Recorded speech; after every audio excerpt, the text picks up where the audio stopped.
سورہ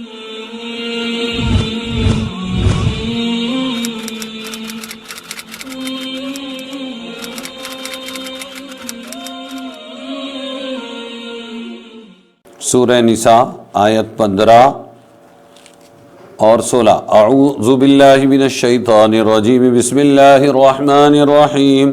واللاتی یأتین الفاحشۃ من نسائکم فاستشہدوا علیہن اربعۃ منکم فإن شہدوا فامسکوہن فی البیوت حتی یتوفاہن الموت او یجعل اللہ لہن سبیلا۔ واللذان یأتیانها منکم فآذوہما فإن تابا واصلحا فأعرضوا عنہما ان اللہ کان توابا رحیما۔ اور جو کوئی بدکاری کرے تمہاری عورتوں میں سے تو گواہ لاؤ ان پر 4 مرد اپنوں میں سے، اربعۃ منکم۔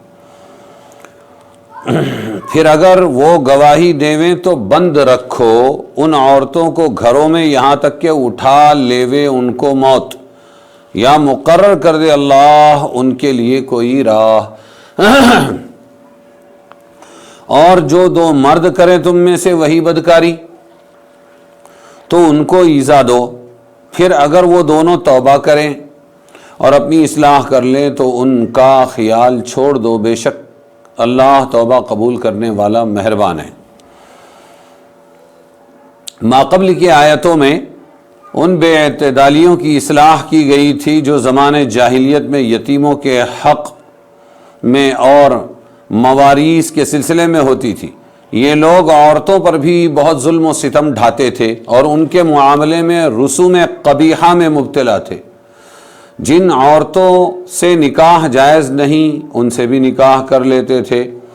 اگلی آیت میں ان معاملات کی اصلاح کی گئی ہے کہ اگر کسی عورت سے کوئی ایسا قصور سرزد ہو جائے جو شرعاً قصور ہو، اس پر تادیب کی اجازت دیتے ہیں کہ ان کو ادب سکھاؤ، اور اصلاح و تادیب کا یہ مضمون بھی اگلے 2-3 رکوع تک چلا گیا ہے۔ تو کیا فرمایا کہ اگر کوئی بدکاری کرے تمہاری عورتوں میں سے تو گواہ لاؤ ان پر 4 مرد اپنے میں سے، اور اگر گواہی دے دیں وہ تو پھر بند رکھو ان عورتوں کو اپنے گھروں میں۔ اس میں بتایا گیا ہے کہ عورتوں سے اگر زنا کا صدور ہو جائے، بدکاری ہو جائے، تو جن عورتوں سے ایسی حرکت سرزد ہو جائے اس کے ثبوت کے لیے 4 گواہ مرد وہ بھی اپنوں میں سے طے کیے گئے ہیں جو گواہی کی اہلیت رکھتے ہوں۔ 2 طرح سے سختی برتی گئی ہے اس میں زنا کے گواہوں میں۔ ایک تو یہ ہے کہ 4 مرد ہو، عورتوں کی گواہی نہیں چلے گی، کیوں؟ عزت اور عفت مجروح ہوتی ہے اور خاندانوں کے لیے ننگ و عار ہے کہ ان کی بیٹی بدکارہ ہو، لہذا 4 مرد چاہیے۔ پھر 4 مرد کا جو 4 ہو اور 4 مرد ہو، عورت نہ ہو، یہ بتایا گیا ہے۔ عورت ہو تو ہو سکتا ہے کہ کوئی دشمنی نکالی جا رہی ہو، اور اگر یہ گواہی نہ لایا اور بیوی پر الزام لگایا تو پھر گواہ 4 نہ لانے کی وجہ سے حد قذف جاری کر دی جائے گی اس پر، اس کی بھی سزا ہے، تاکہ کوئی ہمت نہ کرے پاک دامن عورتوں کو الزام دینے کی۔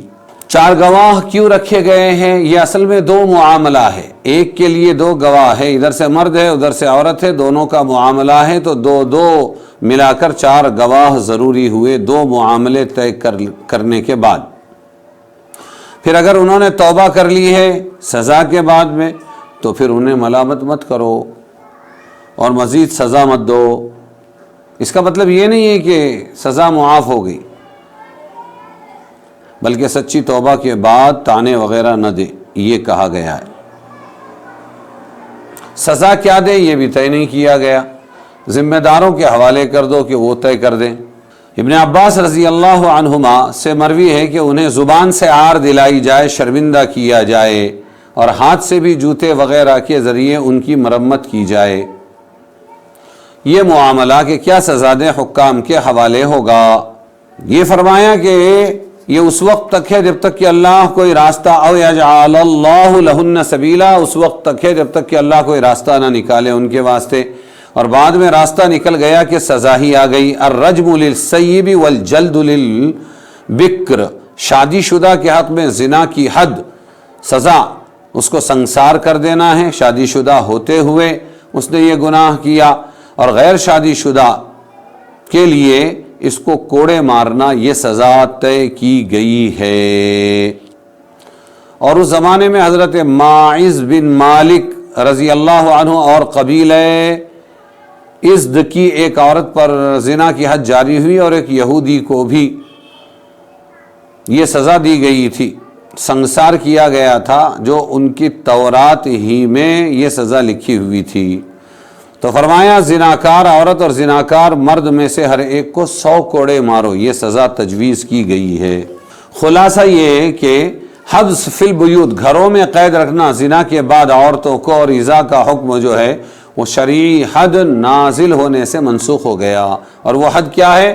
شادی شدہ عورت اگر یہ کام کرے یا مرد کرے تو اس کو سنگ سار کر دو، پتھر مار مار کے ہلاک کر دو، اور اگر غیر شادی شدہ کرے تو اس کو 100 کوڑے مارو۔ اب آگے یہ فرمایا واللذانی یأتیانہا، کہ 2 مرد اگر یہی حرکت کریں تو پھر کیا کریں؟ تو فرمایا کہ ان کے لیے بھی یہی حکم ہے، ان کو ایذا دو، اگر توبہ کر لیں، اصلاح کر لیں تو پھر ان کا خیال چھوڑ دو۔ قاضی ثناء اللہ پانی پتی رحمۃ اللہ علیہ فرماتے ہیں کہ میرے نزدیک اللذان یأتیانہا کا مصداق وہ لوگ ہیں جو غیر فطری طریقے پر قضاء شہوت کرتے ہیں۔ کیا کہتے ہیں اس کو؟ استلزاز بالمثل، سیم سیکس بولتے ہیں یا کیا بولتے ہیں پتہ نہیں، مرد مرد سے لطف اندوز ہو اور شہوت رانی کرے، تو فرمایا یہ ان کے بارے میں ذکر ہے، استلزاز بالمثل یہ بھی حرام ہے۔ اور پھر اس کی سزا کیا ہے؟ تو 4 خلفاء ابو بکر، علی، عبداللہ ابن زبیر اور ہشام ابن عبد الملک نے اپنے زمانے میں غیر فطری حرکت والوں کو آگ میں جلا ڈالا تھا۔ یہ 4 خلفاء مرد مرد کے ساتھ شہوت رانی کرے تو یہ سزا دی گئی تھی۔ خالد ابن ولید رضی اللہ عنہ نے ایک مرتبہ لکھا، حضرت ابو بکر صدیق رضی اللہ عنہ کو عرب میں ایک علاقہ ہے، اس میں ایک مرد ہے جس کے ساتھ عورت والا کام کیا جاتا ہے۔ حضرت ابو بکر صدیق رضی اللہ عنہ نے ارکان شورا کو جمع کیا اور مشورہ لیا حضرت علی رضی اللہ عنہ نے، اس میں یہ فرمایا کہ ایک ایسا گناہ جس کا ارتکاب سوائے ایک قوم کے کسی نے نہیں کیا، اور اللہ نے اس قوم کے ساتھ جو معاملہ کیا وہ آپ سب کو معلوم ہے، میری رائے ہے کہ اس کو آگ میں جلا دیا جائے۔ صحابہ کرام نے بھی اس پر اتفاق کیا اور حضرت ابو بکر نے آگ میں جلانے کا حکم دیا۔ یہ لوط علیہ السلام کی قوم میں یہ گناہ ہوا کرتا تھا، پھر اللہ کے حکم سے فرشتوں نے اس قوم کی بستیوں کو زمین سے اٹھا لیا اور اوندھا کر کے زمین پر پھینک دیا، جس کا ذکر قرآن میں آیا ہے۔ حدیث میں ہے کہ وہ شخص ملعون ہے جو غیر فطری طریقے سے بیوی کے ساتھ جمع کرتا ہے۔ معلوم ہوا جو مرد مرد کے ساتھ کرے اگر وہی عمل عورت کے ساتھ کوئی پیچھے کے راستے سے کرتا ہے تو یہ بھی حرام ہے، ناجائز ہے، ملعون ہے۔ اس قبیح فعل کے لیے کسی معین حد کے مقرر کرنے میں تو فقہا کا اختلاف ہے کہ سزا کیا ہوگی، جس کی تفصیل کتب فقہ میں موجود ہے، تاہم اس کے لیے شدید سے شدید سزائیں منقول ہے، مثلا آگ میں جلا دینا، دیوار گرا کر کچل دینا، اونچی جگہ سے پھینک کر سنگسار کر دینا، تلوار سے قتل کر دینا وغیرہ۔